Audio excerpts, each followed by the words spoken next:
அரங்கரும் அடியேனும் ஓம் அகத்திஷாய நம.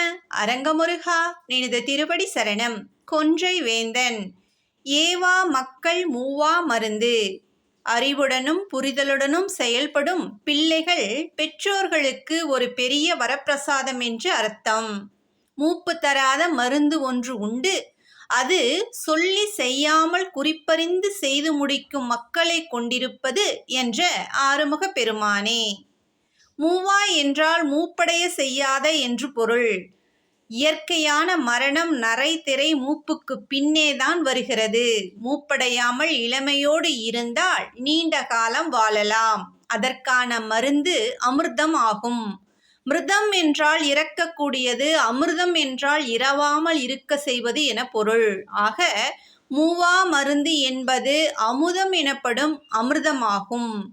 நமது குறிப்பறிந்து வேண்டுவன செய்யும் மக்கள் இருந்து விட்டால் மன ஆரோக்கியத்தால் உடல் ஆரோக்கியமும் நீடிக்கும். ஆகையால் வயது அதிகரித்தாலும் மூப்பு தெரியாது. அதுவே அமிர்தமாக நம்மை வாழ செய்கிறது. பிள்ளைகளின் அலட்சியமே பெற்றோர்களுக்கும் மூப்பை அதிகரிக்க செய்கிறது.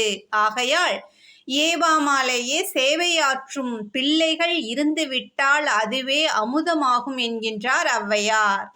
மக்கள் என்பது பொதுமக்களையும் குறிக்கும். நாம் வாழ்கின்ற இடத்தில் உள்ள மக்கள் யாவரும் பிறர் ஏவாமலேயே தங்கள் செயல்களை கடமைகளை நிறைவேற்றினாள் என்றால் அந்த இடம் சொர்க்கமாகிவிடும். அந்த வாழ்க்கை அமரர்கள் பெற்ற மூவா மருந்தாகிய அமுதத்திற்கு சமமாகும்.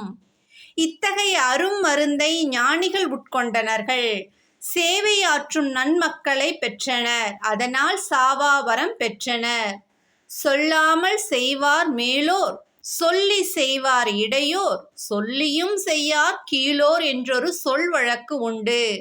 நல்லதை எடுத்துச் சொல்லி இவ்வாறு செய் என்று கட்டளை இடாமலேயே அவற்றை தானே உவந்து செய்யக்கூடியவர்கள் மேலோர். அத்தகைய உத்தமர்கள் இருந்துவிட்டால் அதுவே அமிர்தமாகும் என்பதை ஔவையார் குறிப்பால் உணர்த்துகின்றார். உத்தமர்களாக வாழ்வோம். அமிர்தம் என்னும் மூவா மருந்தை உண்போம்.